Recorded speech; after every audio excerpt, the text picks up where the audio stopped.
Hello everyone, this is Mukesh. कभी कभी हम लोग अपने डे टू डे लाइफ में इस तरीके के सेंटेंसेस को बोलते हैं जहाँ पर हम लोग वर्ड यूज करते हैं सैमल्टेनियसली। इसको सैमल्टेनियसली ही पढ़ा जाता है। यदि इंडियन प्रोनाउंसिएशन की बात करें तो इसको साइमल्टेनियसली भी कुछ लोग पढ़ते हैं, वो भी आप पढ़ सकते हैं, बट सैमल्टेनियसली ज़्यादा करेक्ट प्रोनाउंसिएशन है, ब्रिटिश प्रोनाउंसिएशन। इसको सेंटेंसेस में किस तरीके से यूज कर सकते हैं और इसका मीनिंग क्या होता है, let me tell you. Simultaneously इसका मतलब होता है साथ साथ या एक साथ। हम लोग इसके हिंदी मीनिंग को छोड़कर इंग्लिश में फोकस करते हैं, ज़्यादा बेटर होगा। तो मैं आपको इसका मीनिंग बताता हूँ। जब हम कोई दो काम एक साथ ही करते हैं, जब दो अलग अलग काम एक साथ करते हैं, तो वहाँ पर हम लोग साइमल्टेनियसली का यूज कर सकते हैं।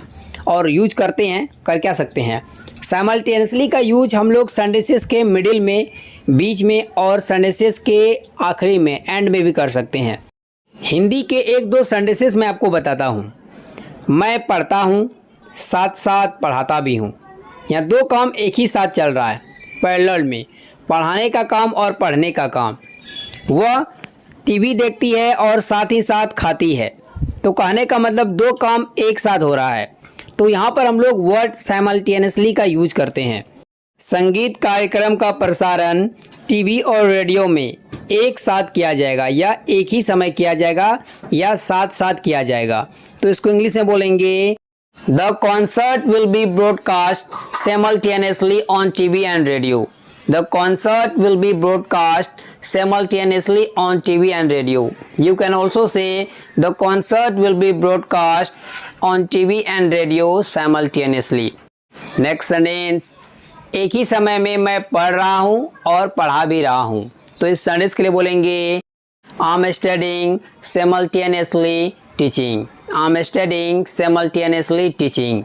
Next sentence, वह अंग्रेजी बोलता है और साथ ही साथ या एक ही समय पर हिंदी भी बोलता है। कहने का मतलब है वो दो काम एक साथ करता है, हिंदी और इंग्लिश एक ही साथ वो बोलता है। एक ही साथ मतलब दो काम एक ही साथ चलता है। तो इस सेंटेंस के लिए बोलेंगे, he speaks English simultaneously Hindi. He speaks English simultaneously Hindi. Next sentence, वह टीवी देखने के साथ खाना भी खाता है। तो खाने का मतलब है दो काम एक साथ वो करता है, टीवी देखने का काम और खाने का काम दोनों साथ साथ कर रहा है। तो इस सेंटेंस के लिए बोलेंगे, he takes food simultaneously watch TV. He takes food simultaneously watch TV. Hey guys, इससे जुड़े मैं आपको एक सेंटेंस देता हूँ, इसको ट्रांसलेट कीजिए, राइट कीजिए कमेंट बॉक्स में। यदि आप कोई गलती करेंगे तो मैं आपको करेक्ट करके बता दूंगा। दोस्तों, वीडियो कैसी लगी, अच्छी लगी तो लाइक कर दीजिए, मेरे चैनल को सब्सक्राइब कर लिया और बेल आइकॉन को हिट कर ले ताकि मेरा रोज आने वाले वीडियो की नोटिफिकेशन बिल्कुल टाइम पर मिलती रहे। Thanks for watching friends and do not forget to share this video. Bye bye.